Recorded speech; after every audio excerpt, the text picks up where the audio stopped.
Okay, ఇప్పుడు వరకు చూసినటువంటి స్టోరీ. ఇప్పుడు మనం ఆన్లైన్ క్లాసెస్లో ఉన్నాం. సాధారణంగా ఆఫ్లైన్ క్లాసెస్ ఎలా ఉంటుందంటే మీరు నా ముందు ఉంటారు. ఇప్పుడు నా ముందు ఉండడం నేను ఎక్స్ప్లెయిన్ చేస్తుంటా, మీ యొక్క ఫేస్ కదలికలను బట్టి మీరు ఎలా రిసీవ్ చేసుకుంటున్నారు అనేది నాకు తెలుస్తుంది. దాని బేస్ మీదుగా నేను రిపిటేషన్ చేస్తూ ఉన్నా. కానీ ఇక్కడ వన్ సైడెడ్గా ఉంది. ఇప్పుడు మీరు ఫోన్ల ద్వారా లేకపోతే ల్యాప్టాప్ల ముందు కూర్చొని చూస్తూ ఉన్నారు. నా వన్ డైరెక్షన్లో ఇప్పుడు క్లాస్ లెక్చర్ అనేది వెళ్తుంది. అయితే నా యొక్క లక్ష్యం ఏంటంటే ఇప్పుడు నేను ఏదైతే టీచ్ చేస్తూ ఉన్నానో అది పర్మనెంట్గా మీ బ్రెయిన్లో వెళ్ళి కూర్చోవాలి. సో కాబట్టి నేను నెంబర్ ఆఫ్ టైమ్స్ రిపీట్ చేస్తూ ఉంటా. దాన్ని మీరు రిసీవ్ చేసుకోండి, నోట్స్ రాయండి, కంపల్సరీ నోట్స్. అయితే ఇప్పుడు వారు చూసిన పాయింట్స్ని ఒక్కసారి మీ నోట్స్లో ఎంటర్ అయ్యాయి లేదో ఒక్కసారి చూసుకోండి.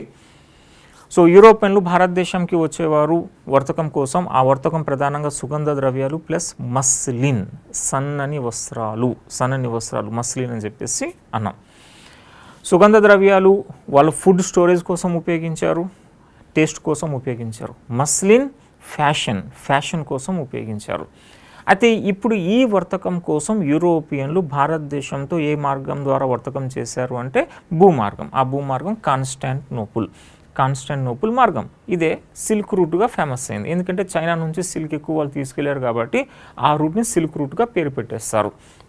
ఓకే, ఇలాగ వర్తకం చేసుకుంటూ ఉంటే ఏం జరిగింది? 1453 ఈ ఇయర్ గుర్తు ఉండాలి. 1453 బ్యాటిల్ ఆఫ్ ఫెతి, మీ నోట్స్లో ఉండాలి. ఇది బ్యాటిల్ ఆఫ్ ఫెతి, 1453 బ్యాటిల్ ఆఫ్ ఫెతి. ఇప్పుడు ఈ బ్యాటిల్ ఆఫ్ ఫెతిలో ఏం జరిగింది? టర్కీ పాలకుడు పేరు కూడా మీ నోట్స్లో ఉండాలి, మొహమ్మద్ II. ఈ మొహమ్మద్ IIని మెహమ్మద్ అని కూడా అంటారు. మెహమ్మద్ ఆర్ రెండవ మొహమ్మద్ ఎవరిని ఓడించాడు? కాన్స్టాంటైన్ 11. ఈ పేరు కూడా నోట్స్లో ఉండాలి మీకు. ఇప్పుడు కాన్స్టాంటైన్ 11. ఈ కాన్స్టాంటైన్ 11 ఎవరికి చక్రవర్తి? ఏ సామ్రాజ్యానికి చక్రవర్తి? బైజాంటైన్ చక్రవర్తి అయిన ఈ యొక్క కాన్స్టాంటైన్ 11 అనేవాడు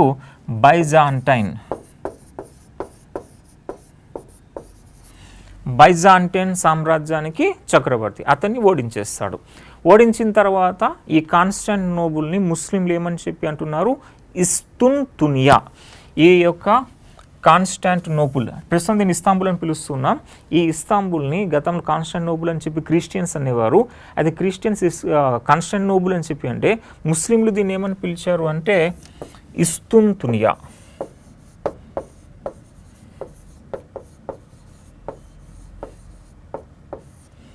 ఇస్తుంతునియా అని చెప్పేసి అన్నారు. ఓకే, ఇప్పుడు ఇస్తుంతునియాని లేదా కాన్స్టాంటినోపుల్ని లేదా ఇస్తాంబుల్ని ఇప్పుడు రెండవ మొహమ్మద్ ఆక్రమణ చేసిన తర్వాత ఈ ల్యాండ్ రూట్ క్లోజ్ అయిపోయింది.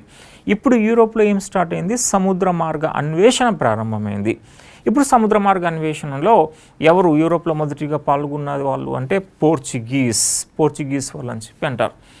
నౌకాయానాన్ని మొదటిగా యూరోప్లో ప్రోత్సహించింది పోర్చుగీస్. అయితే ఆ పోర్చుగీస్లో ఎవడు మొదటిగా నౌకాయానాన్ని ప్రోత్సహించిన వ్యక్తి అంటే ఆయన పేరు హెన్రీ. ఈ హెన్రీ అనేవాడు రాజు, పోర్చుగల్కి రాజు. ఈ పోర్చుగల్ ఆధీనంలో అప్పుడు స్పెయిన్ కూడా కలిసి ఉంది. అందువల్ల చాలా పుస్తకాల్లో స్పెయిన్ పోర్చుగల్ రాజు అని చెప్పేసి అంటూ ఉంటారు.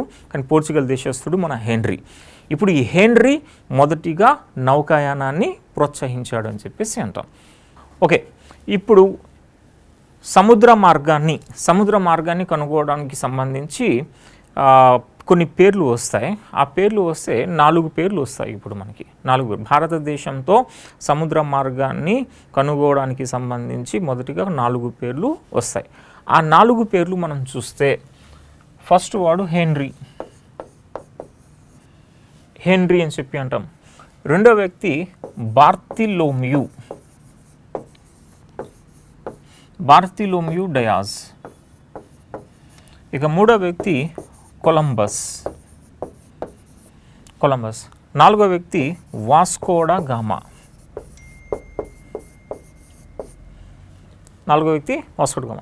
అంటే భారతదేశంతో సముద్ర మార్గాన్ని కనుగొనడంలో ఫస్ట్ పాత్ర పోషించినటువంటి 4 వ్యక్తులు ఎవరు అంటే ఈ Henry, Bartholomew Dias, Columbus, Vasco da Gama. Henry ఇతను పోర్చుగల్ రాజు అని చెప్పేసి అంటున్నాం. పోర్చుగల్ రాజు. అది పోర్చుగల్ రాజు అయినటువంటి హెన్రీ ఏం చేశాడు అంటే నౌకాయానాన్ని బాగా ప్రోత్సహిస్తాడు. నావికా శిక్షణా కేంద్రాలు ఏర్పాటు చేస్తాడు. నౌకాయానం చేయండి, నావిగేషన్ చేయండి అని చెప్పి అనేక మంది నావికులని అతను ప్రోత్సహించాడని చెప్పి అంటాం. అయితే అప్పట్లో ఒక భయం ఉండేది, నౌకాయానంకి వెళ్తే, నావిగేషన్కి వెళ్తే తిరిగి రాము అని చెప్పి. అప్పట్లో నౌకల ద్వారా ప్రయాణం చేసి తిరిగి రావడానికి సంవత్సరాల టైం పట్టేది. నెమ్మదిగా వెళ్తాయి సముద్రంలోకి, ఆ తర్వాత అలాగా తిరిగి అనేక సంవత్సరాలు తిరిగి వచ్చాయి. మధ్యలో అనేక తుఫాన్లు కొట్టుకుని పోయే నౌకలు. కాబట్టి నౌకాయానం చేయడానికి నావికులు చాలా భయపడుతూ ఉండేవారు. అయితే ఆ భయాన్ని దూరం చేయడం కోసం మన రాజు అయినటువంటి హెన్రీ అప్పుడు ఏం చేశాడంటే స్వయంగా నౌకాయానం చేస్తాడు. స్వయంగా నౌకాయానం. ఇప్పుడు హెన్రీ చేసింది ఏంటంటే, ఇది పోర్చుగల్ ప్రాంతం, ఇక్కడ స్పెయిన్, ఇక్కడ ఉత్తర ఆఫ్రికా, ఇక్కడ మొరాకో అని చెప్పి ఒక దేశం ఉంది, మొరాకో, ఇక్కడ స్పెయిన్ అని చెప్పేసి ఉంది. ఇప్పుడు ఈ యొక్క హెన్రీ ఈ స్పెయిన్ నుంచి బయలుదేరి ఇక్కడ ఒక జలసంధి, ఈ జలసంధిని జిబ్రాల్టర్ అని చెప్పేసి అంటాం. జిబ్రాల్టర్, ఈ జిబ్రాల్టర్ అనే జలసంధిని దాటి మొరాకోకి వస్తాడు హెన్రీ. మొరాకోకు వచ్చి తిరిగి సురక్షితంగా స్పెయిన్కి వెళ్తాడు. నౌకాయానం చేశాను, నేను సురక్షితంగా తిరిగి వచ్చానని చెప్పి నావికుల్లో ఆయన ఏం చేస్తాడంటే బాగా స్ఫూర్తిని పెంచుతాడు. అంటే నౌకాయానం చేయండి, ఎటువంటి ప్రమాదాలు జరగవు. ఉదాహరణ అన్నీ తీసుకోండి, నేను జిబ్రాల్టర్ జలసంధి దాటా ఆఫ్రికాలో మొరాకోకి వెళ్ళా, తిరిగి సురక్షితంగా వచ్చానని చెప్పి. ఇంకా చాలా పెద్ద నావికా శిక్షణ కేంద్రాలు ఏర్పాటు చేసి నౌకాయానాన్ని బాగా ప్రోత్సహించడంతో ఈ హెన్రీని ది నావిగేటర్ అని చెప్పి పిలుస్తారు. ఓకే, ఇప్పుడు హెన్రీ పాత్ర మనం చూస్తే పోర్చుగల్ రాజు అని చెప్పి అంటాం. నావికా శిక్షణ కేంద్రాలు ఏర్పాటు చేశాడు. ఇతను జిబ్రాల్టర్ జలసంధి దాటి మొరాకో దేశంకి వచ్చాడు. మొరాకో నుంచి తిరిగి సురక్షితంగా స్పెయిన్కి వచ్చాడు. ఇతను ఒక బిరుదు పొందాడు, ఆ బిరుదు ది నావిగేటర్.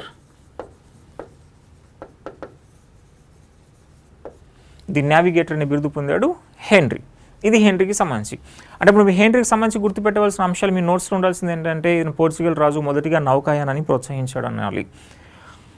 నావికా శిక్షణ కేంద్రాలు ఏర్పాటు చేశాడు. ఇతను ఏ జలసంధి దాటాడు? జిబ్రాల్టర్ జలసంధి దాటి మొరాకో దేశం చేరుకుని తిరిగి సురక్షితంగా వచ్చాడు.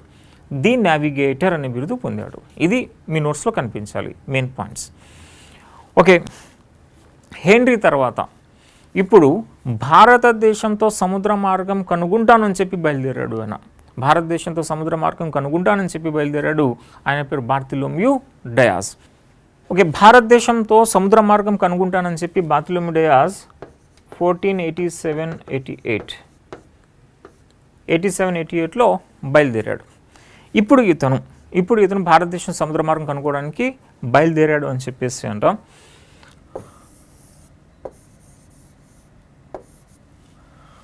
ఓకే, ఇది యూరోప్ ప్రాంతం, ఈయన బయలుదేరాడు. ఆఫ్రికా ప్రాంతం ఇది. ఈ ఆఫ్రికా చుట్టూ తిరిగి ఇక్కడ దక్షిణ ఆఫ్రికాకి రీచ్ అయ్యాడు. ఆఫ్రికా దక్షిణ ప్రాంతంకి బార్తిలోమ్యూ డయాస్ రీచ్ అయిన తర్వాత ఆయన ఇక్కడ నుంచి ఈ భారతదేశం వైపుకి రాలేకపోయాడు బార్తిలోమ్యూ డయాస్.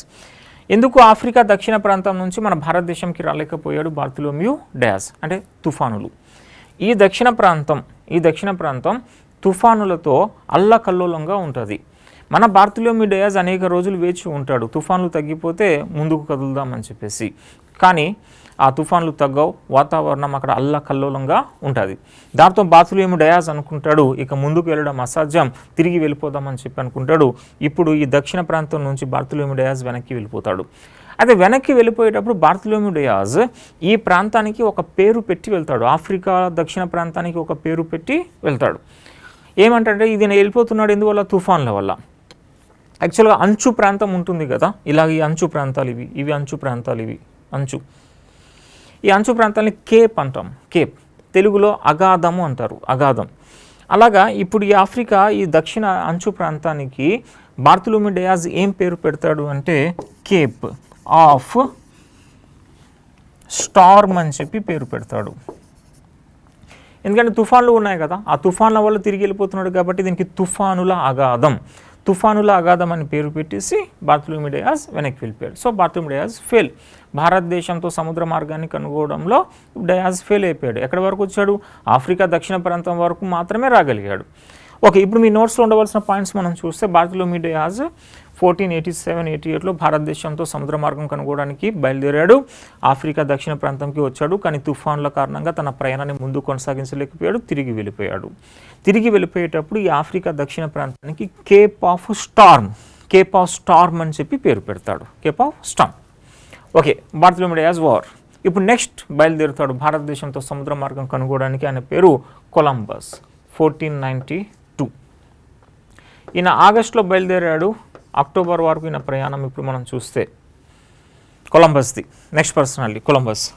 ఓకే, ఇప్పుడు నెక్స్ట్ భారతదేశంతో సముద్ర మార్గం కనుగొనడానికి బయలుదేరినటువంటి వ్యక్తి కొలంబస్. యాక్చువల్ కొలంబస్ జన్మించింది ఇటలీ ప్రాంతంలో. ఇటలీలో జన్మించాడు. తర్వాత ఆయన కొలంబస్ స్పెయిన్లో పెరిగాడు. అండ్ ఈయన నౌకాయానంకి స్పాన్సర్షిప్ ఇచ్చింది కూడా స్పెయిన్ అని చెప్పేసి అంటాం. అయితే ఇప్పుడు ఈ కొలంబస్ భారతదేశంతో సముద్ర మార్గం కనుగొనడానికి 1492 ఆగస్ట్ మంత్లో బయలుదేరుతాడు ఈయన. అయితే ఈయన బయలుదేరినప్పుడు మన ప్రపంచ పటం చూస్తే ఓకే, కొలంబస్ ఇప్పుడు ఈ కొలంబస్ భారతదేశంతో సముద్ర మార్గం కనుగొనడానికి ఈ యూరోప్ నుంచి బయలుదేరాడని చెప్పేసి అంటాం. స్పెయిన్ నుంచి బయలుదేరుతాడు. ఇది అట్లాంటిక్ మహాసముద్రం. ఇది అట్లాంటిక్ మహాసముద్రం. ఇప్పుడు ఈ అట్లాంటిక్ మహాసముద్రంలో మన కొలంబస్ యొక్క ప్రయాణం దిశ మారిపోతుంది. పవనాలు దిశ మారిపోవడం వల్ల ఇతను ప్రయాణించే మార్గం మారిపోతుంది. అలాగా ఇతను యాక్చువల్గా తూర్పుకి ఇటువైపు రావాలనుకున్నాడు. ఈయన తూర్పు, ఇది మన మ్యాప్ పరంగా ఇది పశ్చిమం. ఇలా తూర్పుకు రావాలనుకున్నవాడు మన కొలంబస్ ఏమవుతాడంటే ఇలా కొట్టుకొని ఈ యొక్క పశ్చిమ భాగానికి వచ్చేస్తాడు. పశ్చిమం ఈ ఉత్తర అమెరికా దక్షిణ అమెరికా మధ్యలో ఇక్కడ మనకి ఒక సముద్రం ఉంది. ఆ సముద్రం కరేబియన్ సముద్రం అని చెప్పేసి అంటారు. కరేబియన్. ఇక్కడ ఉన్న ఈ దీవుల్ని కరేబియన్ దీవులు అని చెప్పేసి అంటారు. కరేబియన్ దీవులు. ఈ కరేబియన్ దీవులకి వస్తాడు. ఈ కరేబియన్ దీవులకి ఈయన ఫస్ట్గా ల్యాండ్ అయినటువంటి దాని ల్యాండ్ పేరు బహమస్ అనే దీవికి వస్తాడు. అది 1492 అక్టోబర్ 12న ఇతను ఈ బహమస్ అనే దీవికి చేరుకుంటాడు. యాక్చువల్గా ఆయన రావాలి అనుకున్నాడు తూర్పు వైపుకి, కానీ కొట్టుకుపోయాడు పశ్చిమానికి. ఆ పశ్చిమంలో ఉన్న దీవు బహమస్ దీవి, అది కరేబియన్ దీవుల్లో ఒకటి. బహమస్ దీవికి చేరుకున్నాడు 1492 అక్టోబర్ 12వ తేదీన. సో దీవుల్ని ఇండీస్ అని చెప్పి అంటారు. ఐలాండ్స్ అంటాం కదా, ఐలాండ్స్తో పాటు దీన్ని ఇండీస్ అని చెప్పి అంటారు. ఆయన ఈస్ట్ ఇండీస్కి రావాలనుకున్నాడు, కానీ వెస్ట్ వైపుకి వచ్చేస్తాడు. కాబట్టి కొలంబస్ ఈ దీవులని వెస్ట్ ఇండీస్ అని పేరు పెడతాడు. ఇప్పుడు మన క్రికెట్లో చూస్తాం వెస్ట్ ఇండీస్ అని చెప్పి అంటాం. వెస్ట్ ఇండీస్ అంటే ఇక్కడ ఉన్నటువంటి దీవుల సమూహం. వెస్ట్ ఇండీస్ అంటే ఒక దేశం కాదు, అనేక దేశాలు అవి. ఇక్కడ అనేక దీవులు, అనేక దేశాలు. ఈ దీవులన్నీ కలిపి ఒక పేరు వెస్ట్ ఇండీస్ అంటారు. ఆ వెస్ట్ ఇండీస్ పేరు పెట్టింది కొలంబస్. ఆ వెస్ట్ ఇండీస్ ఫస్ట్ చేరుకున్నది ఎప్పుడంటే అక్టోబర్ 12వ తేదీన 1492. అందువల్ల ఈ అక్టోబర్ 12వ తేదీని కొలంబస్ డే అని చెప్పేసి అంటారు. October 12 Columbus day. ఓకే, ఈ విధంగా కొలంబస్ భారతదేశంతో సముద్ర మార్గం కనుగొందాం అనుకున్నాడు, కానీ కనుగోలేకపోయాడు. ఆయన వెస్ట్ ఇండీస్ కరేబియన్ సముద్ర దీవులకి కొట్టుకుపోయాడు. ఓకే, మొదటిగా హెన్రీ గురించి మనం చూసాం. ఈయన జిబ్రాల్టర్ జలసంధి దాటి మొరాకో చేరుకొని తిరిగి సురక్షితంగా వచ్చాడు. ది నావిగేటర్ బిరుదు పొందాడన్నాం. బార్తలోమ్యూ డయాస్ ఆఫ్రికా దక్షిణ ప్రాంతంకి వచ్చాడు, కానీ తుఫాన్ల వల్ల తన ప్రయాణాన్ని కొనసాగించలేక తిరిగి వెళ్ళిపోయాడు. ఆ దక్షిణ ప్రాంతానికి తుఫాన్ల అగాధం అని పేరు పెట్టాడు. అయితే ఇక్కడ ఈ తుఫాన్ల అగాధానికి తర్వాత కాలంలో జాన్ 2 అనేవాడు కేప్ ఆఫ్ గుడ్ హోప్ అని పేరు పెడతాడు.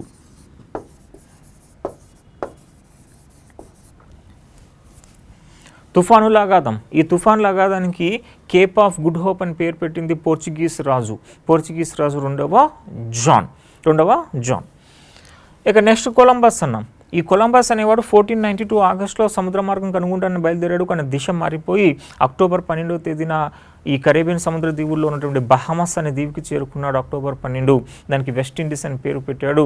ఆ అక్టోబర్ 12 చేరుకున్నాడు కాబట్టి అక్టోబర్ 12వ తేదీని కొలంబస్ డే అని చెప్పేసి ప్రస్తుతం మనం పేర్కొంటాం. ఇక ఇప్పుడు బయలుదేరుతాడు వాస్కో డా గామా. ఈ పోర్చుగల్లో ఒక మిలిటరీ ఆఫీసర్గా ఉన్నటువంటి వ్యక్తి యాక్చువల్గా వాస్కో డా గామా. ఈ వాస్కో డ గామాని ప్రోత్సహించింది పోర్చుగల్ రాజు ఇమ్మాన్యువల్. పోర్చుగల్ రాజు అయినటువంటి ఇమ్మాన్యువల్ వాస్కో డ గామాను ప్రోత్సహిస్తాడు భారతదేశంతో సముద్ర మార్గం కనుగొమని చెప్పేసి. అప్పుడు ఈ వాస్కో డ గామా 4 నౌకలు తీసుకుంటాడు.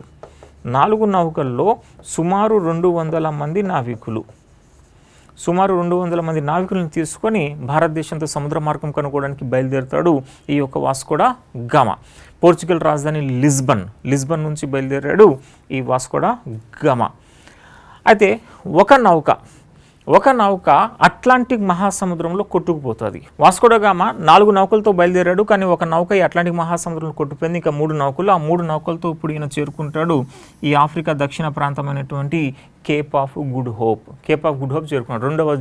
రెండవ జాన్ అనేవాడు పోర్చుగల్ రాజు, అతను పెట్టాడు కేప్ ఆఫ్ స్టార్మ్కి కేప్ ఆఫ్ గుడ్ హోప్ అని పేరు. ఆ కేప్ ఆఫ్ గుడ్ హోప్కి చేరుకుంటాడు ఈ యొక్క వాస్కో డ గామా.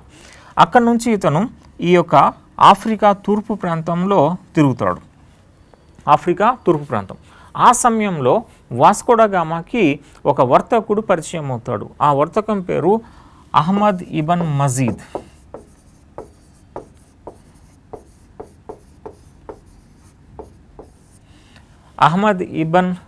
అని చెప్పేసి అంటారు. ఇతను ఆల్రెడీ భారతదేశంతో ఆఫ్రికాతో వర్తకం చేస్తున్నటువంటి వర్తకుడు. ఇతని అరబ్ వర్తకుడు అని చెప్పి కొందరు అంటారు, లేదు గుజరాత్ వర్తకుడు అని కొందరు అంటూ ఉంటారు. అది నా పేరు బేస్ మీదుగా అహ్మద్ ఇబన్ మజీద్ అని చెప్పి ఉంది. ఆ ఇబన్ అనేది అరేబియాకి సంబంధించినటువంటి పేరు అది. సో ఎక్కువ మెజారిటీ ప్రకారం అరబ్ వర్తకుడైనా, కానీ కొందరు అంటారు ఈయన గుజరాత్ వర్తకుడు అని చెప్పేసి. ఓకే, ఈ అహ్మద్ ఇబన్ మజీద్ ని కలుసుకున్నాడు వాస్కో డ గామా. వాస్కో డ గామా రిక్వెస్ట్ చేస్తాడు అహ్మద్ ఇబన్ మజీద్కి భారతదేశంతో సముద్ర మార్గాన్ని చూపమని చెప్పి. అప్పుడు అహ్మద్ ఇబన్ మజీద్ సహాయంతో ఈ వాస్కో డ గామా మన భారతదేశంలో ఉన్నటువంటి కాలికట్ 1498 మే 17. ఇక్కడ ఈ 17 అనేది కొంతవరకు కొన్ని పుస్తకాల్లో వేరువేరుగా ఉంటుంది. మే 20 అని చెప్పి, మే 21 అని చెప్పి డిఫరెంట్ డేట్స్ ఇవ్వబడ్డాయి. సో ఎక్కువ పుస్తకాల ప్రకారంగా చూస్తే 1498 మే 17. ఈ మే 17వ తేదీన వాస్కో డ గామా అహ్మద్ ఇబన్ మజీద్ సహాయంతో మన దక్షిణంలో కేరళలో ఉన్నటువంటి కాలికట్కి చేరుకున్నాడు అని చెప్పేసి అంటాం. ఈ కాలికట్ని ప్రస్తుతం కోజికోడ్ అని చెప్పేసి అంటారు. ప్రస్తుతం దీన్ని కోజికోడ్ అని చెప్పి పిలుస్తూ ఉన్నాం. అయితే ఈయన కోజికోడ్ లేదా కాలికట్లో ఆ ల్యాండ్ అయినటువంటి ప్లేస్ ఉంది, ఎగ్జాక్ట్ ప్లేస్. ఆ ఎగ్జాక్ట్ ప్లేస్ ఏంటి అంటే కప్పాడు అని చెప్పేసి అంటారు దాన్ని. కప్పాడు. వాస్కో డ గామా 1498లో ఈ యొక్క కాలికట్కి వచ్చినప్పుడు ఆ కాలికట్లో ఎగ్జాక్ట్ ఏ లొకేషన్కైనా వచ్చాడు అంటే కప్పాడు అనే ప్లేస్కైనా వచ్చాడు అని చెప్పేసి అంటాం. ఓకే, ఇప్పుడు అక్కడ కొన్ని ఫ్యాక్ట్స్ మనం చూస్తే వాస్కో డ గామా 1498 మే నెలలో కాలికట్కి వచ్చినప్పుడు 3 నౌకలతో వస్తాడు ఆయన. యాక్చువల్ బయలుదేరింది 4 నౌకలతో, ఒక నౌక కొట్టుకుపోయింది, 3 నౌకలు. అప్పుడు బయలుదేరినప్పుడు 200 మంది నావికులు ఉన్నారు కదా, ఇప్పుడు 118 మంది నావికులు ఉంటారు. 118 మంది నావికులు. సో 3 నౌకలు 118 మంది నావికులతో వాస్కో డ గామా మన కాలికట్కి వచ్చాడు. అయితే ఇక్కడ ఈ యొక్క నౌకల పేర్లు, ఈ నౌకల యొక్క పేర్లు. ఇప్పుడు ఈ 3 నౌకల మనం చూస్తే ఫస్ట్ వన్ సావో గ్యాబ్రియల్ అని చెప్పేసి అంటారు. సావో గ్యాబ్రియల్. రెండవది సావో రాఫెల్ అని చెప్పేసి అంటారు. సావో రాఫెల్. ఇక మూడవది సావో మిగ్వల్. దీన్నే కెరావెల్ బెరియో అని చెప్పేసి అంటారు. కెరావెల్ బెరియో. ఈ విధంగా వాస్కో డ గామా భారతదేశానికి 3 నౌకలతో వచ్చాడని చెప్పిన ఆ 3 నౌకల పేరు సావో గ్యాబ్రియల్, సావో రాఫెల్, సావో మిగ్వల్. ఈ మిగ్వల్ అంటారు కెరావెల్ బెరియో అని చెప్పి. అయితే ఇప్పుడు ఈ 3 నౌకల్లో వాస్కో డ గామా ఏ నౌకకి కమాండర్ వాస్కో డ గామా అంటే సావో గ్యాబ్రియల్. ఇది వాస్కో డ గామా నాయకత్వం. వాస్కో డ గామా యొక్క సోదరుడు పౌలో డా గామా ఈ రాఫెల్కి నాయకత్వం వహించాడు. సో పౌలో డా గామా ఈ యొక్క సావో రాఫెల్కి నాయకత్వం వహిస్తాడు. ఇక సావో మిగ్వెల్ ఆర్ క్యారవెల్ బెరియో ఈ నౌకకి నాయకత్వం వహించింది నికోలో కోయిల్హో.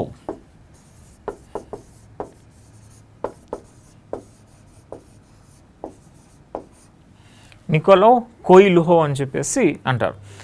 ఓకే, ఇప్పుడు కొన్ని ఫ్యాక్ట్స్ మనం చూస్తున్నాం. వాస్కో డా గామా 1498 మే 15 వచ్చాడు. ఎవరి సహాయంతో వచ్చాడంటే అహ్మద్ ఇబన్ మజీద్ సహాయంతో వచ్చాడు. కాలికట్లో ఎగ్జాక్ట్ ఏ ప్లేస్కి వచ్చాడంటే కప్పాడు అనే ప్లేస్కి వచ్చాడు. ఇప్పుడు ఆయన 3 నౌకల పేర్లు ఫస్ట్ గ్యాబ్రియల్, తర్వాత రాఫెల్, తర్వాత మిగ్వెల్ అని చెప్పేసి అన్నాను. దాని నాయకత్వం వహించినటువంటి వారు.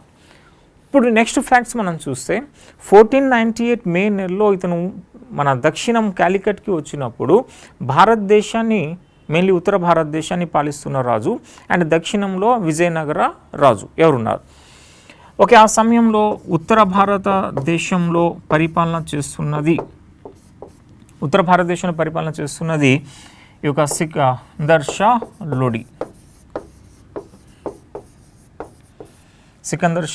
లోడి అని చెప్పేసి అంటాం.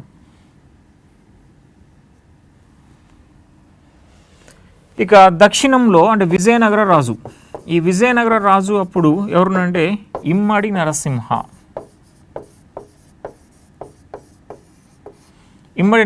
అని చెప్పేసి అంటాం. అయితే ఆ సమయంలో కాలికట్ రాజు ఎవరున్నారు, కాలికట్ రాజు జామోరిన్ అని చెప్పేసి అంటారు. కాలికట్ రాజు జామోరిన్. అయితే జామోరిన్ అనేది ఇది ఒక వంశం పేరు అని చెప్పేసి అంటాం. ఎందుకంటే ఈ జామోరిన్ వంశం గురించి గతంలో ప్రస్తావన చేయబడింది. ఇబన్ బటూటా ప్రత్యేకత, ఆయన మొరాకో దేశస్థుడు ఇబన్ బటూటా. ఈ ఇబన్ బటూటా ప్రత్యేకత ఏంటంటే అప్పుడు మధ్యయుగంలో సమకాలికంగా ఉన్న మొత్తం ముస్లిం దేశాలను, అప్పుడు మొత్తం ప్రపంచంలో ఉన్న ముస్లిం దేశాలన్నింటినీ సందర్శించిన ఏకైక యాత్రికుడు ఈ ఇబన్ బటూటా. ఈ ఇబన్ బటూటా మన మొహమ్మద్ బిన్ తుగ్లక్ కాలంలో భారతదేశంకి వచ్చాడు. అలాగా దక్షిణంకి వెళ్ళి దక్షిణం నుంచి శ్రీలంక నుంచి అలా చైనాకి వెళ్ళాడు. అయితే అలా దక్షిణంకి వచ్చినప్పుడు కేరళలో కాలికట్ ప్రాంతంలో జామోరిన్ వంశం ఉంది అని చెప్పి ఇబన్ బటూటా యొక్క రెహలా సఫర్నామా పుస్తకాల్లో మెన్షన్ చేయబడింది. రెహలా అండ్ సఫర్నామా పుస్తకాల్లో ఉంది. అలాగే ఈ జామోరిన్ అనేది ఒక వంశం ఇబన్ బటూటా రచనల ద్వారా తెలుస్తుంది. మరి ఎగ్జాక్ట్లీ ఎవడా కింగ్, ఆ జామోరిన్ రాజు ఎవరున్నారని చెప్పి చరిత్రకారులు అనేక మంది రీసెర్చ్ చేస్తే ఫైనల్గా ఏం తెలుస్తుంది ఇప్పుడు అంటే ఆ కాలికట్ని పాలించినటువంటి ఆ జామోరిన్ వంశస్థుడి యొక్క పేరు రాజా మను విక్రమన్ వర్మన్ అని చెప్పేసి అంటారు. రాజా మను విక్రమన్ వర్మన్. ఈ జామోరిన్ అనేది ఇది వంశం పేరు. యాక్చువల్ రాజు పేరు ఏంటంటే రాజా మను విక్రమన్ వర్మన్. రాజా మను విక్రమన్ వర్మన్ అని చెప్పేసి అంటారు.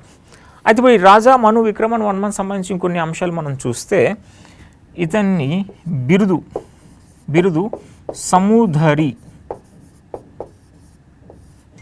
ఇతని బిరుదు సమూధరి అని చెప్పేసి అంటారు. అప్పుడు ఈ యొక్క కాలికట్ యొక్క రాజధాని పొన్నాని అని చెప్పి ఉండేది. అప్పుడు కాలికట్ యొక్క రాజధాని ఏముంది అంటే పొన్నాని అని చెప్పేసి అంటారు.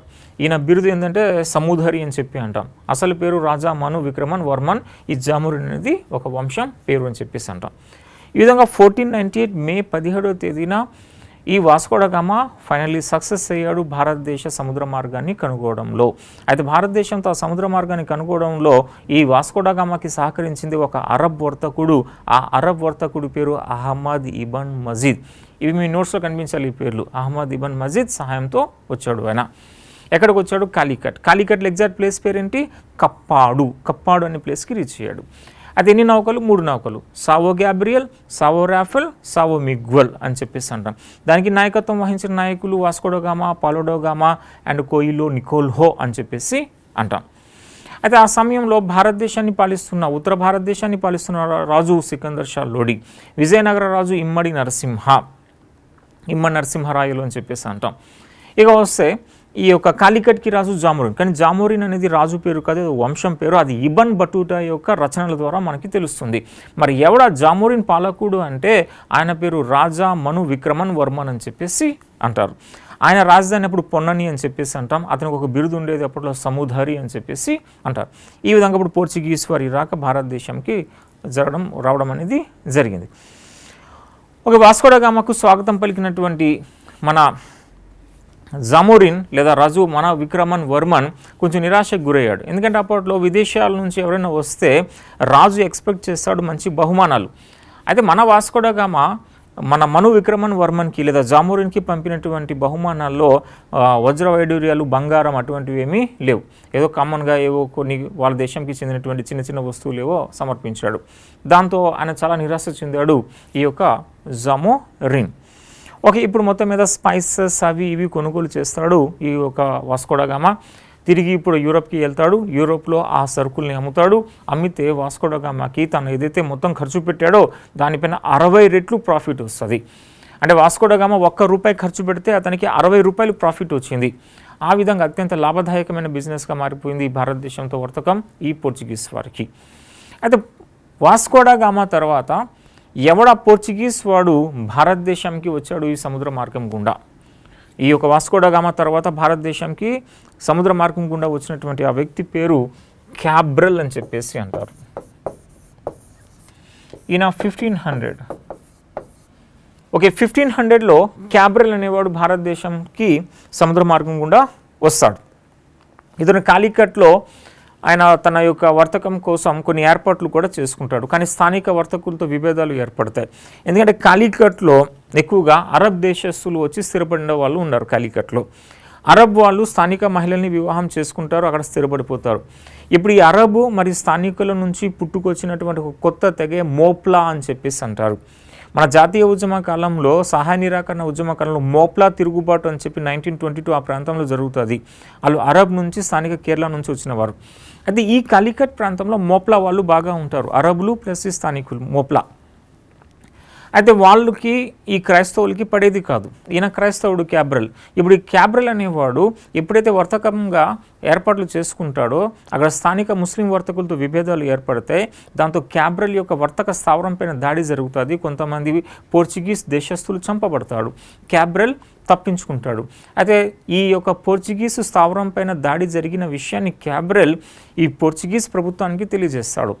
ఇన్ఫ్యాక్ట్ అప్పుడు దానికి ప్రతీకారం తీర్చుకోవాలని చెప్పి అనుకుంటారు ఈ పోర్చుగీస్ వారు. అప్పుడు ఈ పోర్చుగీస్ వారు ఏం చేస్తారు, ఈ యొక్క వాస్కో డ గామాని మరలా భారతదేశానికి పంపిస్తారు. ఇప్పుడు ఈ వాస్కో డ గామా రెండవసారి భారతదేశంకి వస్తాడు 1502లో. అది క్యాబ్రల్ 1500లో వచ్చాడు, స్థావరాన్ని ఏర్పాటు చేశాడు.